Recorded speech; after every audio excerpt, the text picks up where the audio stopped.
Kansas is flat. The horizon stretches in every direction without interruption. There are no skyscrapers blocking the view, no coastal cliffs, no mountain ranges. From the window of a car on Interstate 70, the state looks like nothing more than wheat and wind. And that visual emptiness is the greatest deception in American geography. Because beneath that flat horizon, Kansas contains more concentrated industrial power per capita than most cities on either coast. The families who built their fortunes here did not choose Kansas because it was glamorous. They chose it because it was strategic.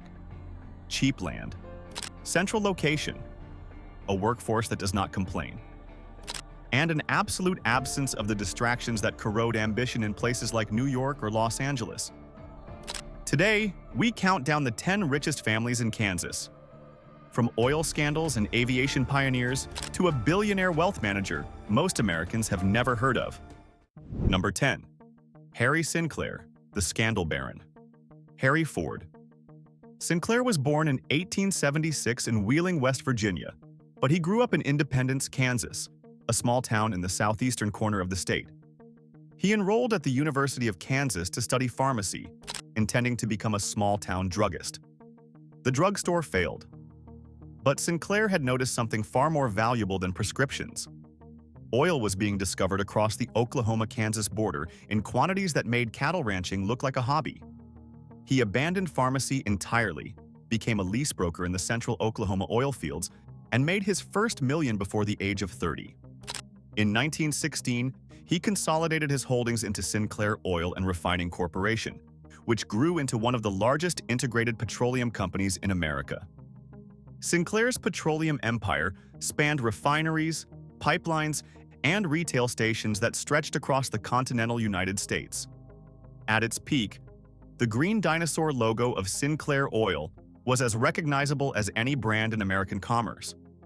But Sinclair's ambition extended beyond market share. He sought access to federal oil reserves, and that pursuit led directly into one of the most infamous corruption scandals in American history. The Teapot Dome affair of the 1920s exposed Sinclair's efforts to secure leases on government-owned oil fields in Wyoming through payments to Interior Secretary Albert Fall. Sinclair was convicted of contempt of court and spent 6.5 months in federal prison. The scandal permanently scarred his public reputation, but it did not destroy his fortune. Sinclair Oil continued operating, and Sinclair himself remained wealthy until his death in 1956. The Kansas pharmacy student who failed at prescriptions had built an oil empire so large that even a federal conviction could not dismantle it. Most Americans recognize the Sinclair dinosaur logo without knowing it was created by a Kansas dropout who went to prison and came out still rich. The brand outlasted the scandal by decades. Number 9. Lloyd Stearman, the third founder. Lloyd Carlton. Stearman was born in 1898 in Wellsville, Kansas, a town so small that its entire population could fit inside a single aircraft hangar.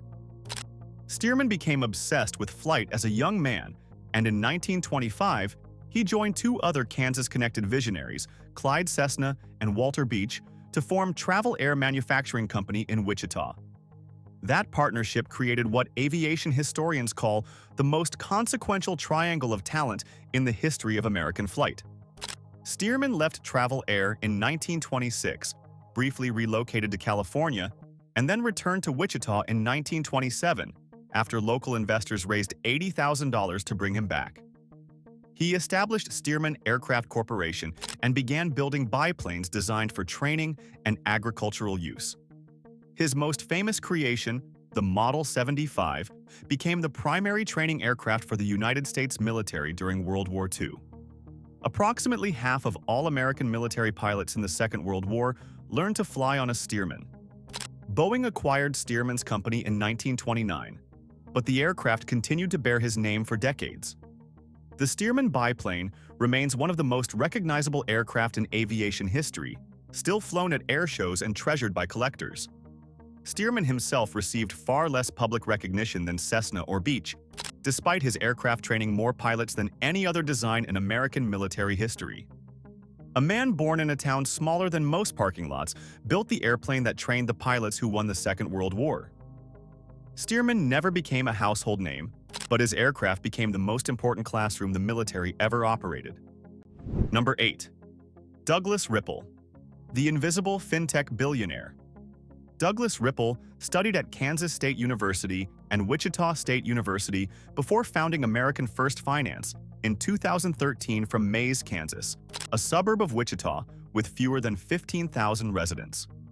American First Finance operated in the buy now, pay later space, providing credit alternatives to consumers who lacked access to traditional financing. The company was unknown outside the financial services industry, which is precisely how Rippel preferred it. In 2021, First Cash, a publicly traded financial services company, acquired American First Finance for approximately $1.5 billion. The deal included 8.05 million shares of First Cash stock plus over $400 million in cash. Upon closing, Rippel and his affiliates controlled roughly 16.6% of First Cash's outstanding shares, making him one of the company's largest individual shareholders. Rippel joined the Forbes Billionaires list in 2025 with a net worth of $1.4 billion, making him one of the newest billionaires in America and one of the least recognized. He served on First Cash's board of directors before stepping down in 2024. His wealth was built entirely from a financial product most consumers have never consciously interacted with. In a Kansas suburb most Americans cannot locate on a map. The buy now, pay later industry generated household names like Affirm and Klarna. Rippel built a competitor from a Wichita suburb, sold it for $1.5 billion, and became a billionaire without a single profile in a major newspaper.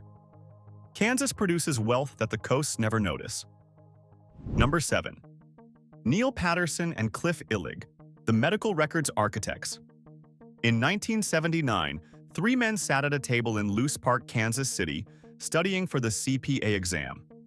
Neil Patterson, Cliff Illig, and Paul Gorup were accountants by training. But their conversation drifted from debits and credits toward an idea that would reshape American healthcare. Hospitals were drowning in paper. Patient records were handwritten, misfiled, and frequently lost. The 3 men decided to build software that could digitize medical records. They called the company Cerner. Cerner grew from a startup into one of the largest healthcare information technology companies in the world. At its peak, Cerner employed 24,000 people, and its software managed patient records in hospitals, clinics, and government health systems across multiple continents. Patterson, who served as CEO, appeared on the Forbes 400 billionaires list beginning in 2012 with a net worth exceeding $1.7 billion. The company's influence on modern medicine is difficult to overstate. If you have visited a hospital in the last 15 years, there is a high probability that a Cerner system processed your medical data. In 2021, Oracle acquired Cerner for $28.3 billion, one of the largest technology acquisitions in history. Patterson had died of cancer in 2017 at the age of 67, but the company he co-founded from a park bench conversation about accounting exams became the backbone of digital healthcare. Illig continued as chairman and interim CEO, shepherding the company through its final independent years. Both men also co-owned Sporting Kansas City, the Major League Soccer franchise, diversifying their wealth into professional sports. 3 accountants studying for a licensing exam built a company that Oracle paid $28.3 billion to acquire. The origin of digital healthcare in America was not Silicon Valley. It was a park bench in Kansas City. Number 6. Clyde Cessna and the Wallace Dynasty, the farmer who built the sky. Clyde Vernon Cessna was born in 1879 in Iowa, but moved to Rago, Kansas, as a young farmer. In 1911, using profits from his farm, he built his first aircraft entirely from scratch in a Kansas barn. The plane was called the Silver Wing. It crashed multiple times before it flew. Cessna did not care. He rebuilt it, modified the wing geometry, and kept testing until it worked. By 1925, he had partnered with Walter Beech and Lloyd Stearman to form Travel Air in Wichita. 2 years later, he left to start his own company, Cessna Aircraft, with a revolutionary cantilever monoplane design that eliminated external wing supports entirely. The Great Depression shut Cessna Aircraft down in 1932. Clyde walked away and returned to farming. But his nephews, Dwayne and Dwight Wallace, Sons of his sister Grace Opal Cessna purchased the company in 1934 and revived it. Dwayne Wallace became president and led the development of what would become the most manufactured aircraft in human history, the Cessna 172. Over 44,000 Cessna 172s have been produced. The aircraft is still in production more than 70 years after its introduction. No other airplane in history comes close to that number. The Cessna brand, now owned by Textron Aviation, remains synonymous with general aviation worldwide. Every flight school, every rural airstrip, every small charter company operates Cessna aircraft. The company Clyde started in a Kansas barn and his nephews rescued from bankruptcy became the single most prolific aircraft manufacturer the world has ever known. A Kansas farmer who crashed his homemade airplane repeatedly in a wheat field created a company that has produced more aircraft than any manufacturer in history. The Cessna 172 has outlived its creator by 7 decades and shows no sign of retirement. Number 5. Walter and Olivan Beech, the aviation power couple.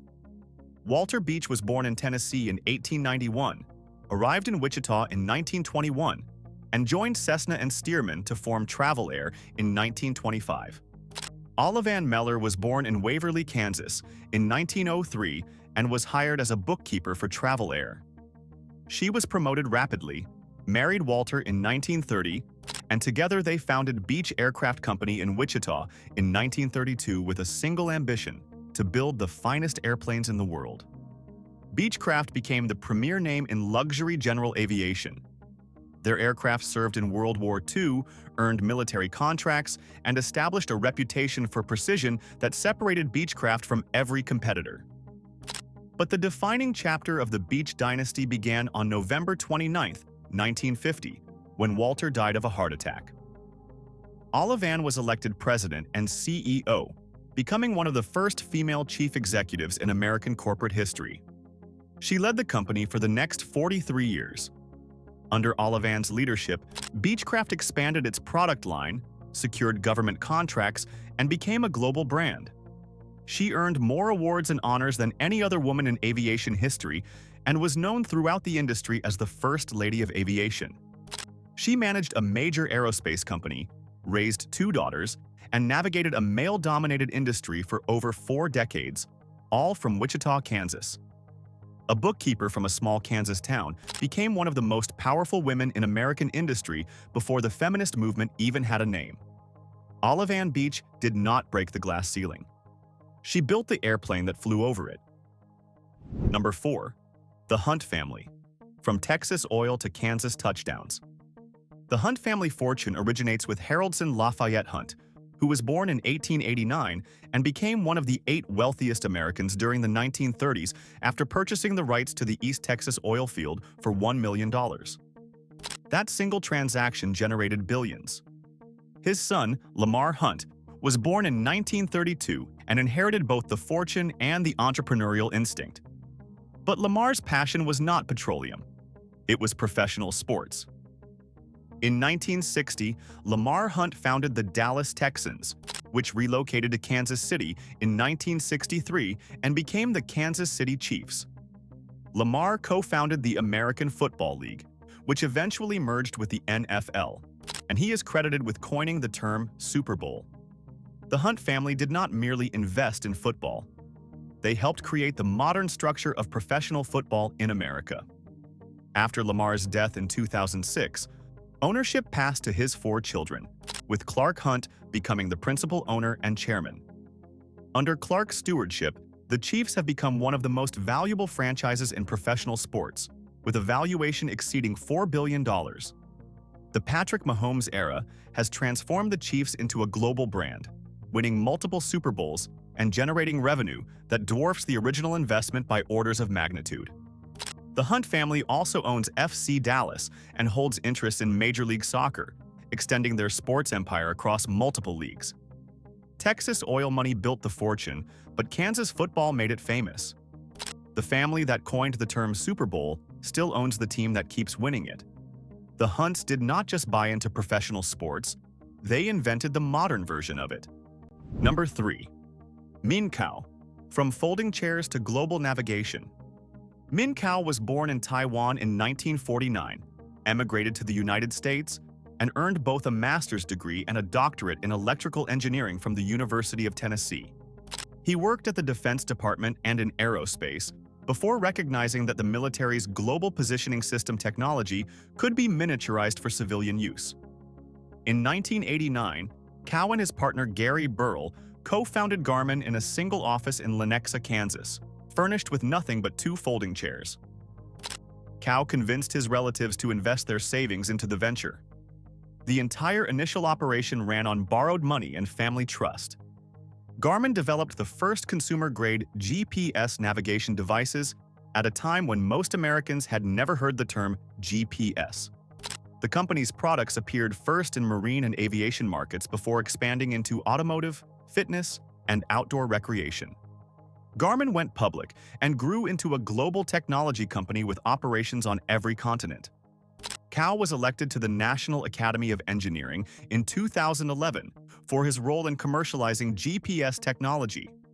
Today, Kao's personal net worth exceeds $7.4 billion. He lives in Leawood, Kansas, and has donated millions to Kansas universities, including $1 million each to the University of Kansas and Kansas State University for engineering laboratory construction. Garmin devices are installed in millions of vehicles, aircraft, boats, and wristwatches worldwide. The company that started with 2 folding chairs in a Kansas office now employs thousands and produces navigation technology used by militaries, airlines, and marathon runners alike. A Taiwanese immigrant convinced his relatives to bet their savings on a product most consumers did not yet understand. That product now guides aircraft, ships, and soldiers across the globe. The headquarters never left Kansas. Number 2. Peter Mallouk, the wealth manager, wealthier than his clients. Peter Mallouk acquired a small financial advisory firm called Creative Planning in 2004 when it managed approximately $30 million in client assets. The firm was based in Overland Park, Kansas, a suburb of Kansas City that most Americans would struggle to place on a map. Mallouk was not a celebrity. He was not a Wall Street veteran. He was a Kansas-based financial planner with a conviction that independent wealth management, free from the conflicts of interest embedded in large banks, could attract the wealthiest clients in the country. Mallouk proved that conviction correct on a scale that stunned the financial industry. Creative Planning grew to manage or advise on approximately $350 billion in client assets.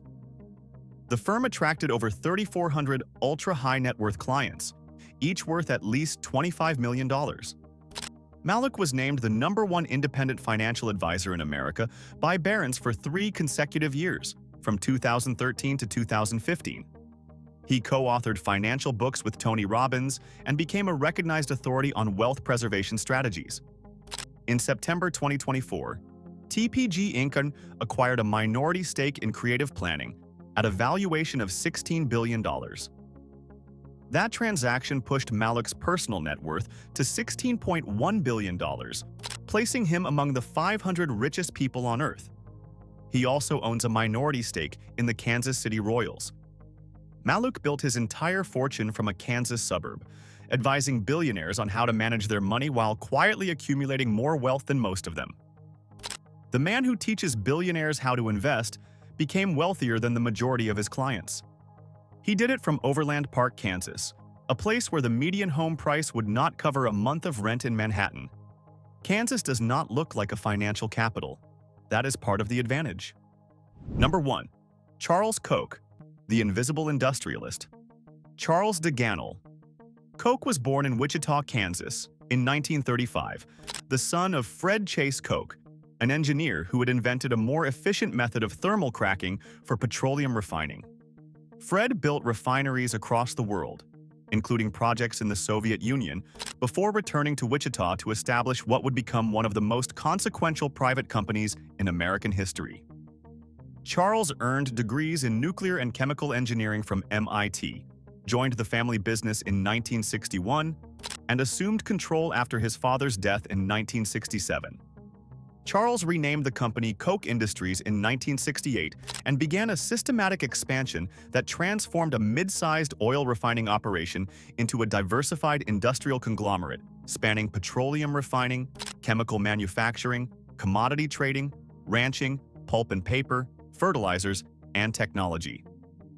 In 1983, Charles and his brother David purchased the stakes of their other two brothers, William and Frederick, for $1.1 billion, consolidating family control. That buyout remains one of the most consequential transactions in the history of private enterprise. Under Charles's leadership, Koch Industries grew from approximately $200 million in annual revenue to over $125 billion. Koch Industries is the second-largest privately held company in the United States, behind only Cargill. The company employs over 60,000 people across multiple countries. Its products are embedded in industries ranging from gasoline refining to building materials to consumer electronics. Charles Koch's personal net worth exceeds $73.8 billion, making him one of the 15 wealthiest individuals on the planet. His son, Chase Koch, leads Koch Disruptive Technologies, the family's venture capital arm investing in next-generation industries. David Koch died in 2019, and his share passed to his widow Julia and their 3 children, creating a second branch of Koch family wealth that independently ranks among the largest fortunes in America. The richest man in Kansas still lives in Wichita. He did not relocate to a coastal city. He did not seek the social validation of Manhattan or the climate of Miami. Charles Koch built a $125 billion revenue company from the same city where his father built refineries, and he has never left. Kansas is flat. The Koch empire is not. 10 families. 1 state. A combined fortune that exceeds $100 billion. Kansas does not advertise its wealth. It does not put it on billboards or parade it through social media. The money here is buried in oil pipelines, aircraft factories, GPS satellites, hospital software systems, and the largest private company most Americans have never heard of. Which Kansas fortune surprised you the most? The farmer who built the sky? The accountants who digitized medicine? Or the billionaire wealth manager from a suburb nobody can find on a map? Tell us below. Subscribe to Global Status. We track the empires that hide in plain sight.